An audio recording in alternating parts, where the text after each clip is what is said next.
Second year paramedical microbiology subject. Topic is Leishmania.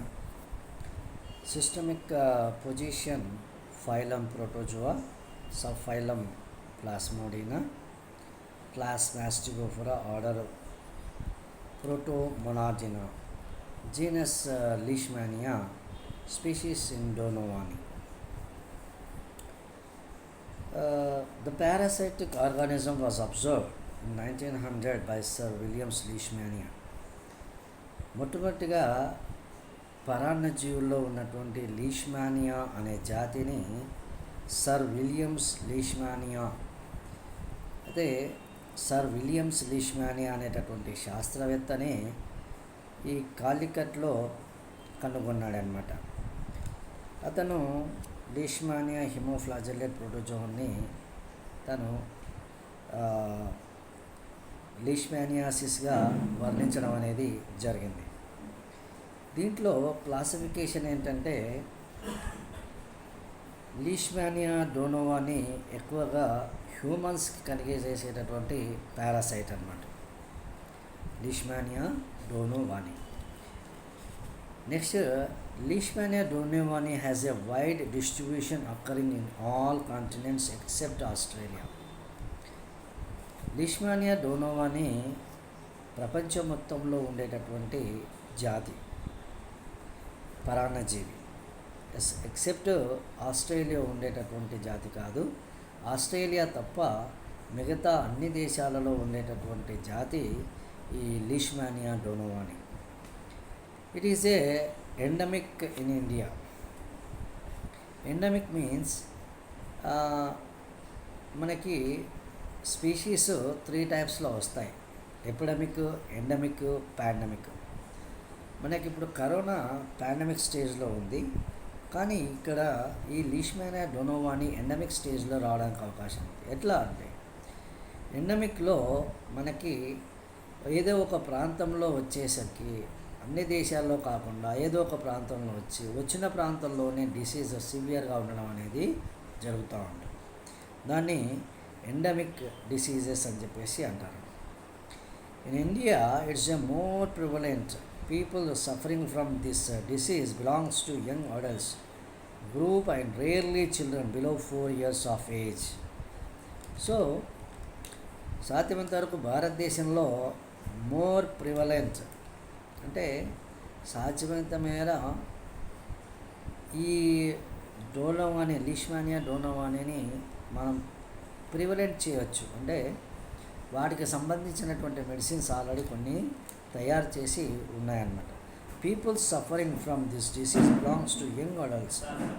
ఎక్కువగా మనకి ఈ యంగ్ జనరేషన్లో ఉండేటటువంటి వాళ్ళకి ఎక్కువగా రావడానికి అవకాశం అనేది ఉంది. Rarely childrens below 4 years of age.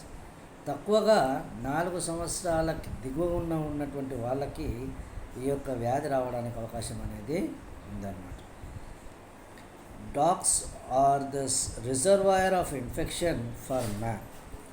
Habitat వచ్చేసి the vector is Phlebotomus and sand fly.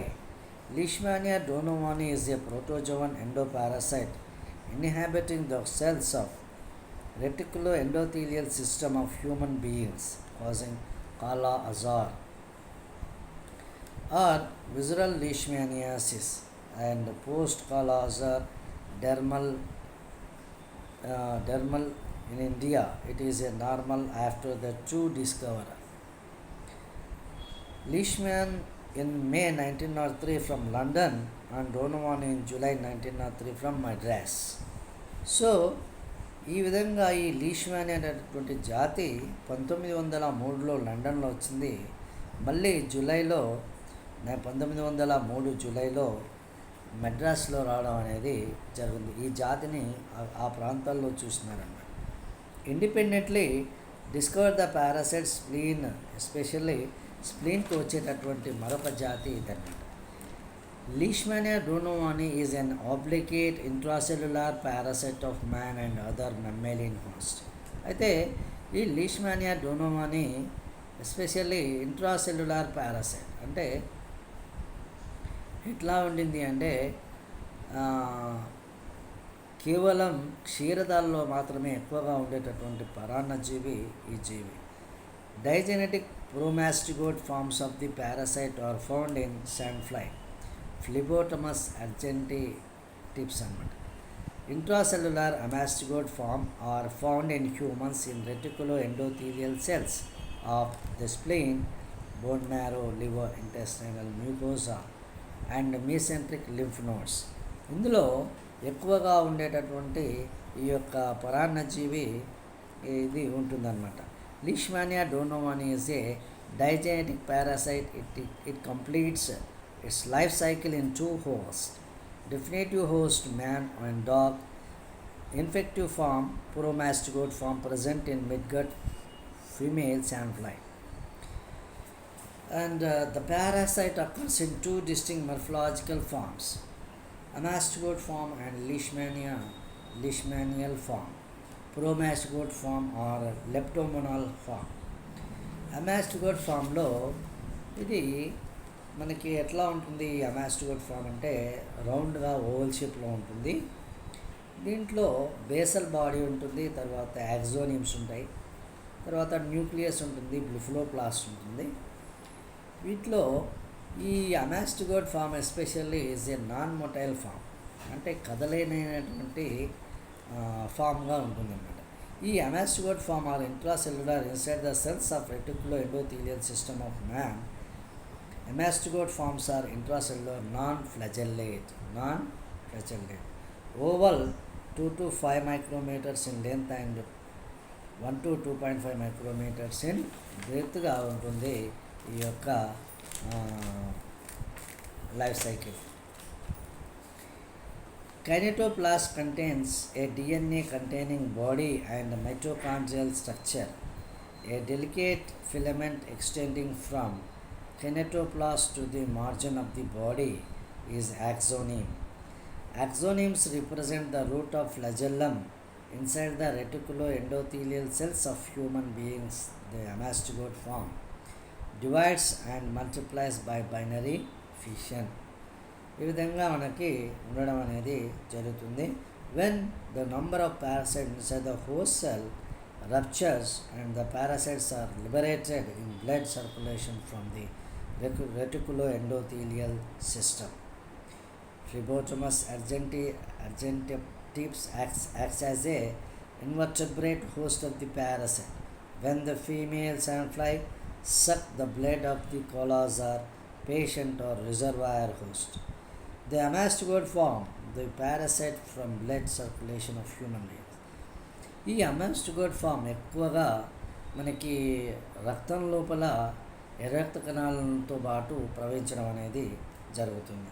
అయితే ఈ ఇన్సైడ్ రెటికులోఎండోథీలియల్ సెల్స్ అంటే ఎప్పుడైతే ఆర్బీసీస్ రక్తంలో ప్రవహిస్తుంటాయో వాటితో పాటు ఇవి కూడా ప్రవహించి బైనరీ ఫిషన్ అంటే ద్విధావిత్తి జరిగి ఆ ద్విధావిచ్ఛితి జరిగిన తర్వాత ఈ అమాస్టిగోట్ ఫామ్స్ ప్రోమాస్టిగోట్గా మార్పు చెంది ఆ ప్రోమాస్టిగోట్ నుంచి it is known as flagellar form, ఇది మనకి కషాబాలు ఉన్నటువంటిగా ఏర్పడి అక్కడి నుంచి ఆ కషాబాలతో లైఫ్ సైకిల్ని ప్రారంభించడం అనేది జరుగుతుంది. ఇక్కడ మనకి లైఫ్ సైకిల్ తీసుకుంటే జీవిత చక్రంలో 2 భాగాలుగా ఏర్పడి ఉంటుంది. ఒకటి సన్ఫ్లైలో జరుగుతుంది ఒక జీవిత చక్రం, ఇంకొక జీవిత చక్రం ఏమో మనిషిలో జరుగుతుంది, మానవుల్లో. అయితే మొదటగా ఈ శాండ్ఫ్లై ఎప్పుడైతే టేక్స్ బ్లడ్ ఇంజెక్ట్, ఎప్పుడైతే ఒక వ్యక్తిని ఈ శాండ్ఫ్లై కుట్టడం అనేది జరిగిందో అప్పుడు దాని శరీరం లోపలికి ఈ ప్రోమాస్టిగోట్ ఫామ్ లోపలికి వెళ్ళిపోతుందన్నమాట. వెళ్ళిపోయి ఫాగోసైటస్ అంటే అది తీసేసుకుంటుంది. ఫాగోసైటస్ అంటే తీసేసుకుని మ్యాక్రోఫేజెస్గా తయారు చేసుకుంటుంది. ఆ మ్యాక్రోఫేజెస్ ప్రోమాస్టిగేట్ రూపంలో ట్రాన్స్మిషన్ అయ్యి అక్కడి నుంచి అమాస్టిగోట్ రూపంలోకి వెళ్ళి అక్కడి నుంచి ఈ అమాస్టిగోట్స్ మళ్ళీ మల్టిప్లై చెంది అక్కడి నుంచి శాండ్ఫ్లై రూపంలోకి వెళ్ళిపోవడం అనేది జరుగుతుంది. ఈ శాండ్ఫ్లై రూపంలో వెళ్ళిపోతే అక్కడ ఈ శాండ్ఫ్లైలో మళ్ళీ అది బ్లడ్ మీల్ చేసినప్పుడు మనకి అమాస్టిగోట్స్ ట్రాన్స్ఫార్మ్ ఫ్రమ్ టు ప్రోమాస్టిగోట్స్. ఈ అమాస్టిగోట్స్ మళ్ళీ ప్రోమాస్టిగోట్స్గా ఏర్పడి అక్కడ మల్టిప్లై చెంది మిడ్ గట్లోకి వెళ్ళిపోతాయి. మిడ్ గట్ అంటే లార్జ్ ఇంటెస్టైన్ అంటే మధ్య భాగంలోకి వెళ్ళిపోయి మైగ్రేట్ ఫ్రోబోసిస్ అక్కడ మైగ్రేట్గా ఏర్పడి ఈ యొక్క లైఫ్ సైకిల్ని మళ్ళీ కొనసాగించడానికి అవకాశం అనేది ఉంటుంది. This is the mode of transmission వచ్చేసి మదర్ టు ఫీటస్ రావడానికి ఉంటుంది. రెండోది బ్లడ్ ట్రాన్స్ఫ్యూషన్ ఎక్కువగా జరగడానికి అవకాశం అనేది ఉంటుంది.